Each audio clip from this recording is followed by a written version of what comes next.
Okay, so now then, and all of that takes conscious, focused attention. give us an overview of what conscious focused attention is. If I had that printout, I could read that, which would be very summarised quite well. Let's try and put it briefly. Just a summary off the top of your head.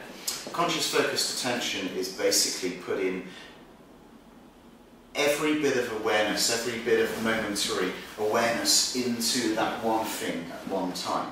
Now, most people that go down the gym, they're looking at the girls across the way on the cross runner, they're thinking about, oh, I've got to look good. Or the other guy across the other side of the gym is thinking, I need to be lifting big weights because that guy's lifting big weights. There's too much mind chatter going on. They're not really focusing, they're not really purely right there in the moment.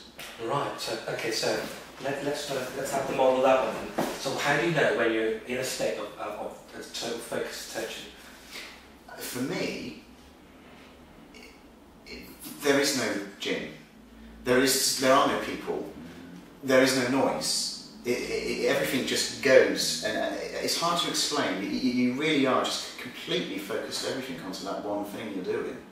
So, just say you're doing chest exercise. How would you know that you are in a focused attention there, concentrate focused attention on chest? Let me think. Or any exercise? Yeah, I mean, chest is a good example. It's nice and basic. So there's no gym around, there's no people, there's no gym. You're totally focusing on what you're doing, and what you're doing is a chest press. I mean, the good example is when you lift heavy on bench press. Next time you lift heavy on bench press, first of all, when you're doing your warm-ups, think about the mechanics and feel the muscle moving, and then realising, right, squeeze, relax, squeeze. Okay, so you've got that build up. Then when you go for your heavy set, obviously there's going to be a lot of pressure pushing down on there, and a lot of resistance, and it's going to be harder to push up. But you shouldn't really be trying to push it up, you should be trying to squeeze that together. Okay, now you're squeezing that together and there's nobody around, and how do you know that you're in a state of concentrated, focused attention?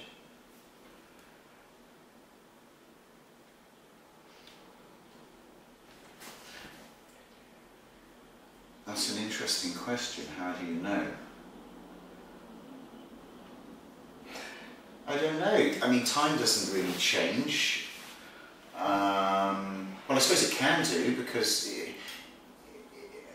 I mean, what's quite strange is sometimes I can train and I feel like I've been training for an hour and a half and I've been training for 20 minutes. So maybe time does change, but it's not something you're going to be aware of. Okay. So if you were to be aware of it, does your perception of time change? I would guess so, yeah. Okay, and what happens to your perception of time? It slows down. So you slow down time. So you slow down time, and that enables you to go into a concentrated focused attention state. Okay, so that's very good. So how do you slow time down? Well, it's not something that you do consciously. I think just the act of purely focusing to that intensity or to that degree with an end goal at mind. Oh, let me go back to how you know about, because there's conscious focused attention. What I'm going to have to do, I'm going to train later, so I'll pay more attention to is there a line that's crossed. Yes. I mean, for instance, we've already established that there is a line that you suddenly become aware that your body's saying no, and it's not your mind. Yes. This is what paratroopers, SAS. This is what separates a good paratrooper or SAS from someone that can't quite make the grade. I was speaking to one of Simon and Mo's friends the other day, and he was a paratrooper commander. Yes. To be a commander, you've got to be that much more tougher. And he told me the exercises that they go through, the routines that they go through, and it's, even though it's physical, it's purely mental. And he was saying he was if that's fit and that's unfit, he was probably towards the unfit scale of everybody there. Yet he was the one that made it to be commander. And to be a commander, you've got to push harder and past the point where everyone else can. And he was explaining to me, when you get to that point, but all of a sudden it becomes a mental game, not a physical game. I got a light bulb go off in my mind, and it's something that you said. And what you said is, it's when your body says no, but your mind doesn't. I say when your body says no, but your spirit says go. Say that again? Yeah, your body says no, but your spirit says go. That's brilliant, because all of a sudden I got the mind-body separation then, detachment. And historically I've had a mind-body attachment. The body says no, I say okay. Yeah. The spirit says okay. Yeah. And so it's the difference between the body saying no and the spirit saying go. That's mind-body detachment. And you know, from what you've been saying, when the body says no, the mind can actually assist the body to continue on. Yeah, yeah. I mean, it doesn't make sense. It's the false barrier, isn't it? The barrier. Now, how do you tell? Going back to the amount of fibres you're recruiting in one lift, and we're talking about muscle failure now. Okay. This conscious, focused attention, this ability to become detached from your body, but kind of become mentally master over your body. Once you start to practice that, because don't get me wrong, understanding this is great. Putting it into practice is not going to happen in one session. Okay. You're going to build up this ability. Build up the competence. Yes, and the that's right. That's right. Exactly right. Until eventually it becomes unconscious. And I've watched very, very professional people train. I've trained with a guy in Weston who's phenomenal recently, and I've been watching him like a hawk. How does he prepare for a lift? Yeah. How does he do his lift? And there are several key ingredients. A, his desire is huge. B, he has complete and utter belief in himself.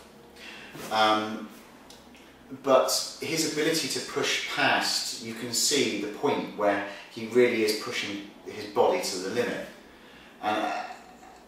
But unconsciously, he doesn't know that he's doing that. The mind, is pushing his body to the limit. Yes. And that limit depends on whether you're mind-body attached or mind-body detached. Yes. Now this guy was anorexic. He had a turbulent childhood. He was very attached to somebody in his life who died when he was young.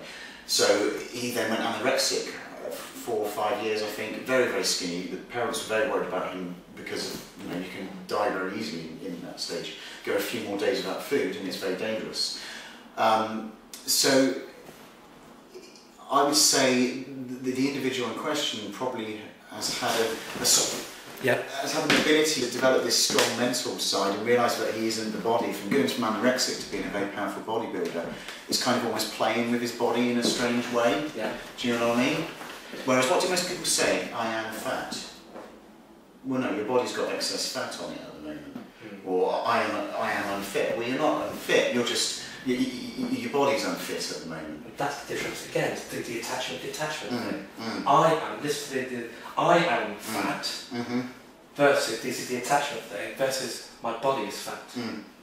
Yeah, it's that detachment. So that's a good way to judge it. I versus my. Yeah. The I my thing. Yeah, we do it all the time with everything in life. That's amazing, that is.